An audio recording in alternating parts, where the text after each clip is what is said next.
Welcome back. In the last video you saw me repairing the rockers on the car. Happy to report that that fix has worked perfectly so far, touching wood. Tonight I've got a few things to do after last week's trip out. Last Sunday, it's now, what night is it? Wednesday night? Tuesday night even.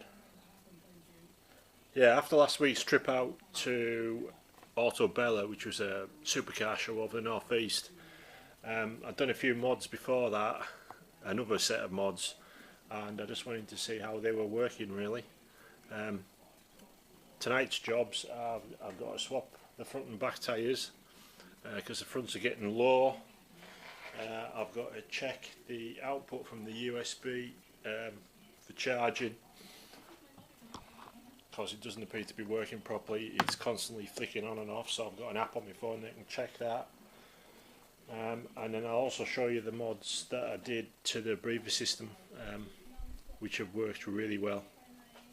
I'm also going to upload two videos this week. There'll be this one that you're watching now, just with updates about the car, and then the second one is a film that I made on the run back from Bella on Sunday. I've chopped it down from over an hour to, I think it's about 20 minutes. Basically it's just a run back over Hartside from the A69, and the idea is that you can just get an idea, a feel of what it's like in the car, just how smooth it is under acceleration and stuff like that, and how the power comes in at the top end and how it's just overcammed really.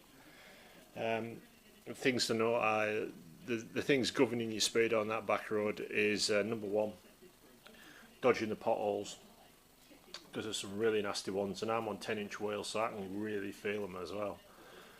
Number two, with the actual road itself, how bendy it is. Number three, wildlife, because there's quite a bit around in them areas, pheasants especially. And last, basically, is number four, is actual how fast you're going for speeding, etc. Because obviously I cannot afford to get done for speeding. So the joy of a Mini is, of course, that you can absolutely thrash the tits off it, and especially with this one, you're not going to be speeding because 4,000 revs is 60 miles an hour. So as soon as you're up at that top end, it's screaming away. It feels as though you're doing 1,000,000 miles an hour, even if you're not. So it's probably safer than trying to do the same route in my Porsche, in which case I'll be doing a lot of miles an hour more. So yeah, two videos, this one and just the trip out. As I said, 20 minutes long, so entirely optional if anybody wants to watch it just to see what it's like in an 8-port. After that, I've also been getting rid of some of the squeaks and rattles that I've found. There was an annoying one on the steering column, which I've sorted with silicone spray, and I've also been sorting out the Bumblebee thing that hangs from the rearview mirror, because it was always rattling and catching, and you can hear it on the video as well. So yeah, that's it. So this is the mod on the breather system. What I did find was this connection here, when you took it off you could feel it breathing quite hard, but yet this one here, it wasn't breathing at all, and we did find that on the road session as well.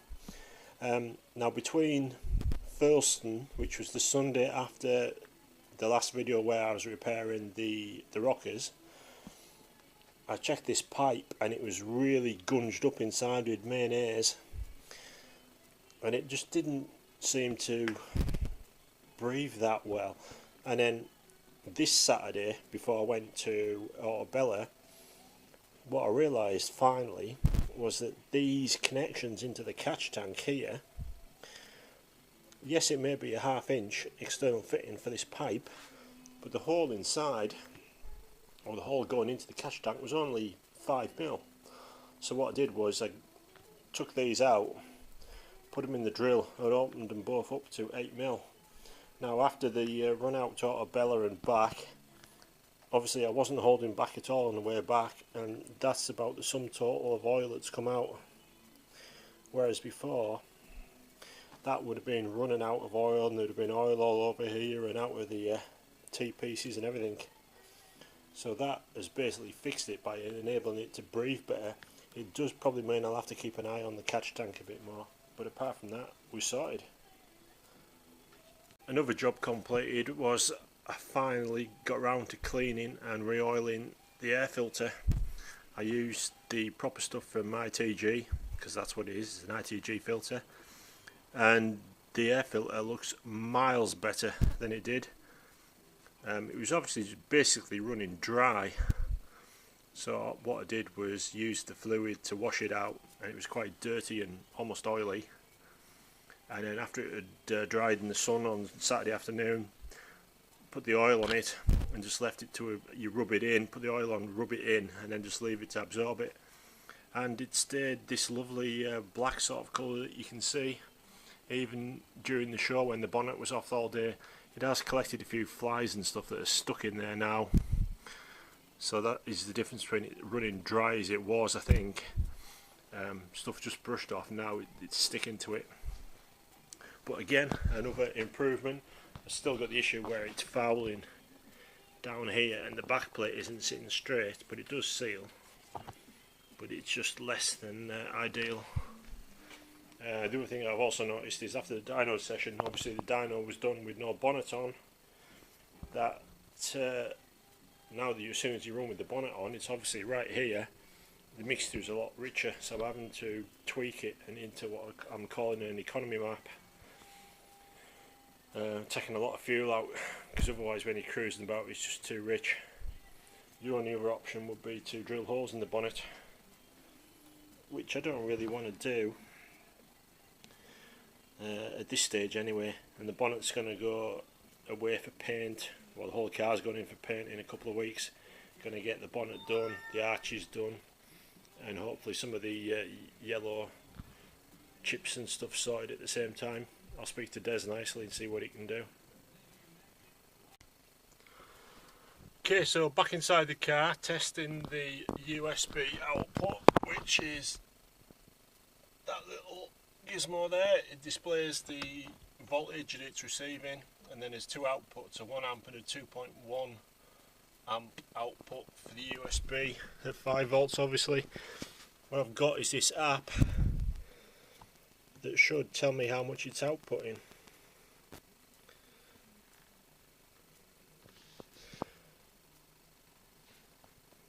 Battery health good, charger quality not available, unplugged. Well, it is plugged in, so I think that means that output isn't working, which is the issue that we had on Sunday trying to charge the sat nav and stuff. You see that it says not available.